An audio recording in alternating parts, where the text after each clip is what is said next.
I thought we played really, really well in the first half. Got off to a great start. I thought the energy in the building was outstanding, and really grateful to the fans, especially the students, the Oakland Zoo, for their energy, their passion. I thought we fed off of each other. I thought we fed off of their energy. They fed off of ours, and we had a really, really good first half.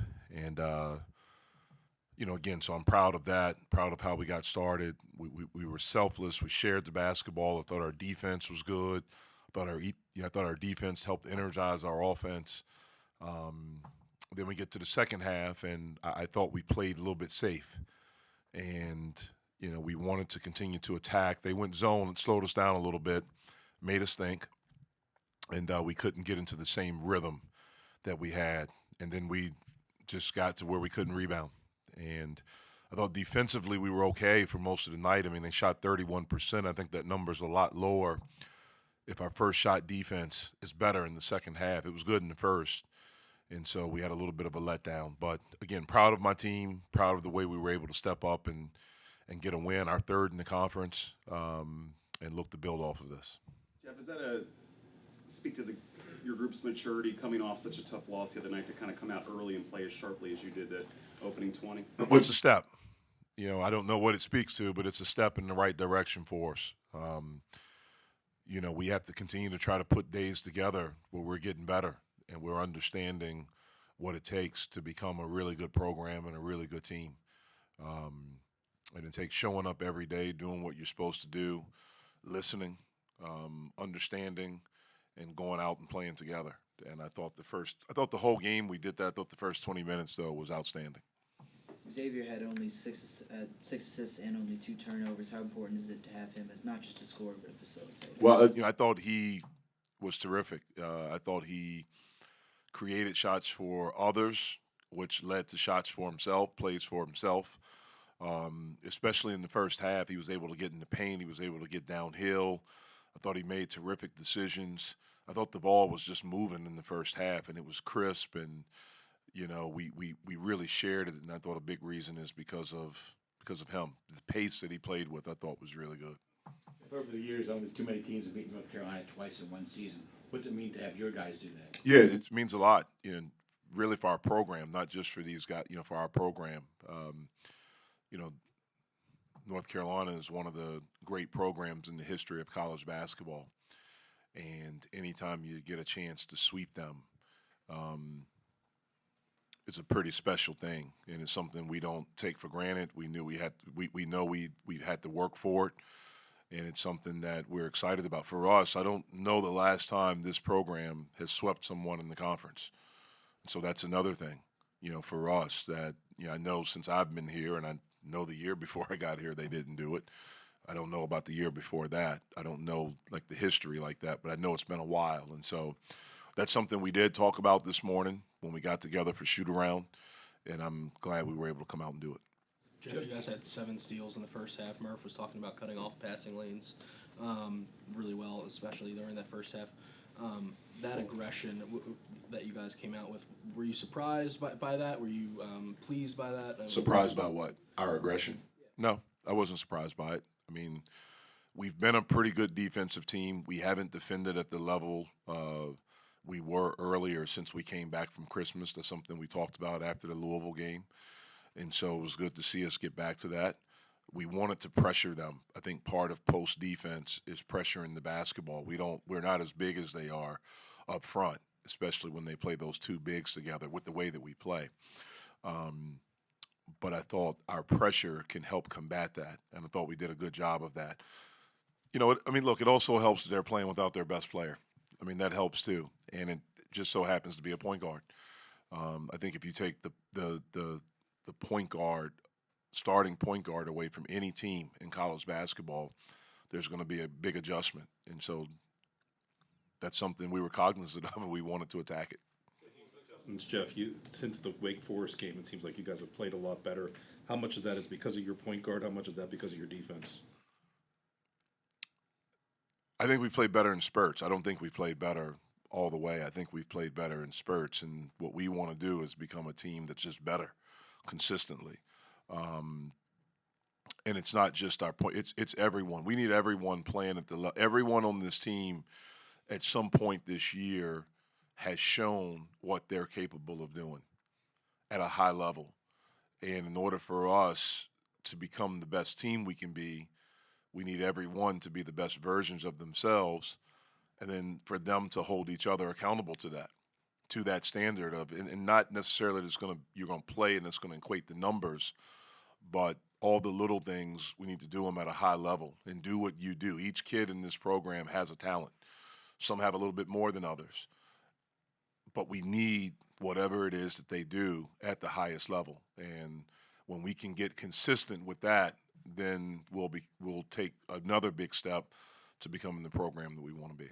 Jeff, we were talking a couple weeks ago in here about your defense and how good it had been, but you said kind of the next step was getting out and transition a little bit faster and building on that. Does the first half today sort of an example of how you can jumpstart your offense with defense? Yeah, and I don't think it's any coincidence in the first half we rebounded.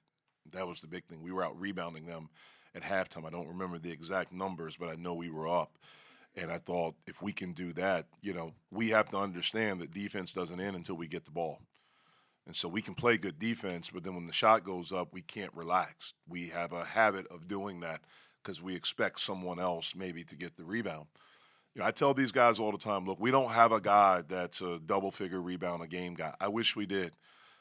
I've coached a kid that led the country in rebounding. So I know, like I knew every game you could put in 12 or 13, whatever it was that he averaged. I think it was 13.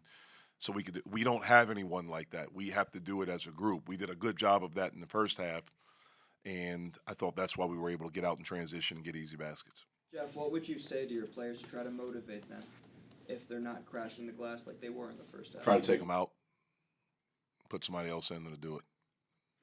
Jeff, how much of an impact did Ardis have on the game today? You all obviously didn't have him in the first matchup with the injury. Yeah, well, with him, it just gives us more depth.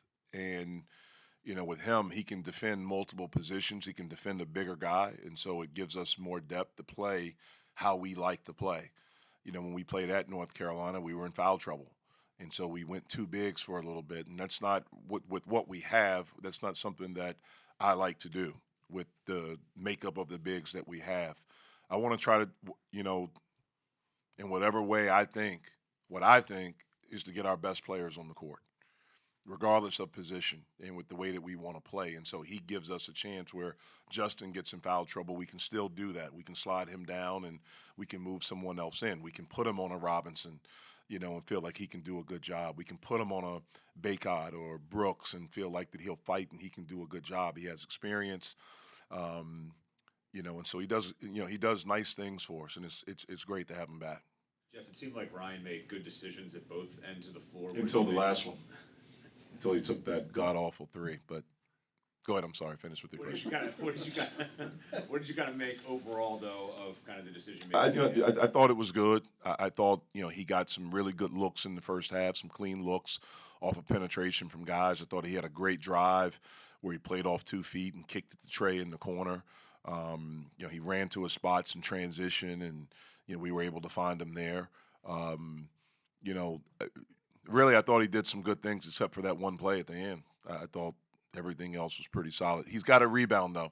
He's got to block out. Like there was a play where it's a loose ball, and he's got to – and it's not just – it was him in that moment, but he's got to sell out and get that basketball.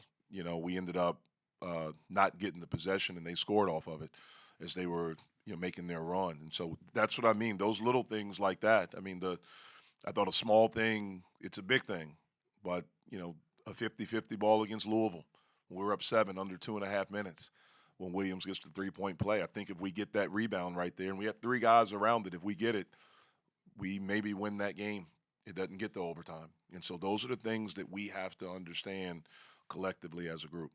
Speaking of those little things, to your comments, your opening comments about the energy, and based on your history as a player and a coach, are you cognizant of that? Is that part of your thought process here, or do you just let it happen? No, I mean, I notice it. I see it. I'm appreciative of it. On my radio show, I talked about it the other day about the need for it. They were awesome against Louisville. I mean, and so it's something that we appreciate. And the thing that I've always felt like at every place that I've been is that when you have a really good crowd, especially the students are part of us because our kids are students here. And so it's a partnership. And when you have that, I think it really helps. It really helps our guys. And so I am cognizant of it. About the little things. You guys had a stretch where, I guess, a couple sequences where Murphy hit a back-to-back threes. You run a 10-0 run, and then you got a bunch of steals, some missed shots, got the offensive rebounds. How much does that lift your team, even if you don't score, and maybe break the spirit of the opponent when you can just kind of control the game, whether it's with defense or ball control? Well, I think the really good teams, they're able to impose their will on the game.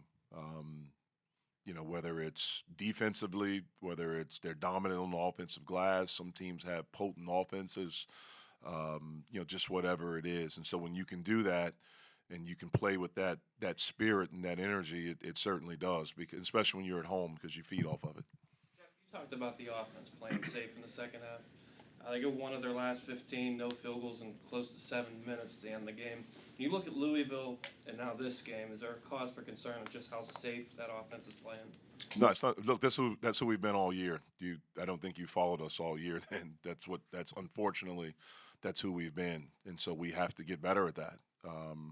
We have to make better decisions. We have to not take our foot off the brake in those situations. And again, we're getting better at it. And I'm looking forward to working with our guys to help them continue to get better. As a former great player yourself, I was good. I wasn't great. As a former good player yourself, and in the program that you were in, do you expect that good or great players instinctively know to make those decisions, that they don't have to be told that from the sideline? What is it that? No, very few guys don't have to be told. There's some where they just have instincts. But even the thing that I've learned, and I've been very fortunate, I've been around a lot of greatness. And the reason why I think great is the most overused word in sports. You hear people talk, they're a great team, or after a game, somebody will say, oh, they're a great team. There are very few great teams, and there are very, very few great players. Great is different. I've been around great. The guy that I played for and I worked with is one of the greatest. I've been around great players in college. I've did stuff with USA basketball, so I've seen it, and it's different. The way they think is different. The way they approach stuff is different. And I think it's learned. I think the guys that are really great, they're constantly trying to learn and get better. They're constantly trying to figure out different ways to beat you, different ways to improve in their craft. That's why I think it's few great. And so I do think it's different. The great ones also want to be told. They want to be coached hard. I remember with USA basketball working with those guys. I was a special assistant. I did scouting. And I did the scouting, I did the workouts. And it was amazing, whether it was Argentina, Spain, whoever we were playing, these guys are coming to me like they want to know absolutely everything about their opponent, about their matchup. Because the thing is that great doesn't want to look bad either. And so they're always trying to figure out a way to get an edge.